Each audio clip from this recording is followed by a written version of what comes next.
ይሄን ይመስላል እንግዲህ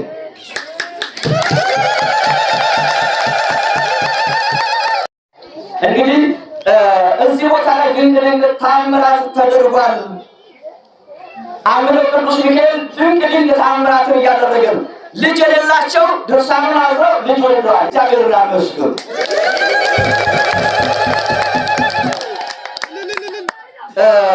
ወረቀታቸው የተበላሸባቸው በባዕድ አገር በስደቱ ሁነው ስሙን ጠርተው ስመ ክርስትናቸውን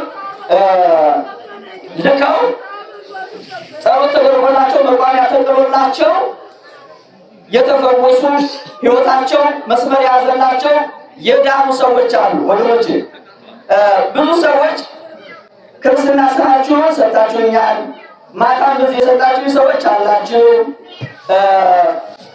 ይኸውላችሁ ብሩ የነው ከአዲስ አበባ ይዤ የመጣሁትን ማታም ብዙ የተቀበልኩትን ብዙዎቻችሁ የት ይዞት ጠፋ እያላችሁ ሊሆን ይችላል። እሱ እንግዲህ ይኸው ያያችሁት ነው። አያችሁት?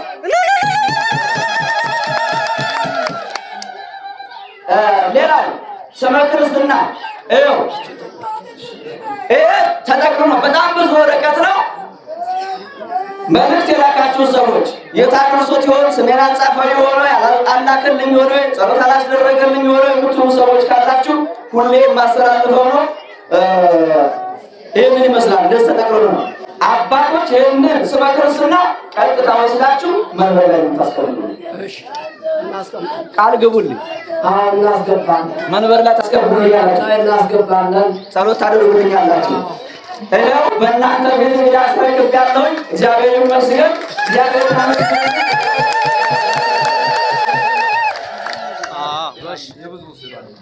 እሺ ሌላ እንደዚሁ ይኸው አያችሁት አይደል?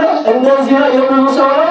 ይሄንን መንበር ላይ አድርጋችሁ ጸሎት እንድታደርጉ እኔ የምሰማውን ለቅሶና እኔ የምሰማውን ሐዘን እኔ ብቻ ነኝ ስቃዩን እኔ እየተጋራ ያለሁት ማለት ነው። ከየትኛውም ዓለማት ሆኖ ይደውላሉ። ሲያለቅሱ ውስጤን ያለቅሳል። ደስ ስላቸው ተደረገልን እኮ ሲሉኝ ደስ ይለኛል። ማምላክ መሰከረ ይወረዳችሁ። ስለዚህ ይሄንን አደራ ለእናንተ ነው የምሰጠው። ይሄው ካውሳ ጊዜ ጀምር አስረክቤያለሁ። ሌላው እንግዲህ እዚህ ቦታ ላይ አይታችሁታል። ይሄ የተሰራው አዳራሽ እንደዚሁ ከእናንተ በሚሰበሰበው ብር ነው። ራሳችንን ሰላም የሚሰራውን ደፍተራ የሚወስደውን ገንዘባችንን እዚህ ቦታ ላይ 10ም 5ም ብለን በረከቱን ብንካፈል ቅዱስ ሚካኤል ገንዘባችንን ይባርክልናል፣ ትዳራችንን ይባርክልናል። ልጅ ለሌለው፣ ጤና ለሌለው፣ ትዳር ለሌለው፣ ስራ ለሌለው ማንኛውም ችግራችን አምደ ቅዱስ ሚካኤል ያስወግድልናል።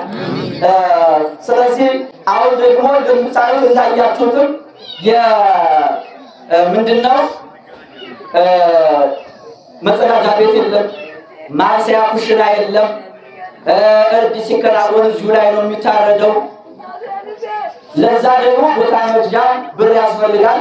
ይሄንን ቦታ ቆርቆሮ አዳራሽን ለመስራት 205,000 ብር ነው የተገዛው፣ ቦታው ብቻ ማለት ነው።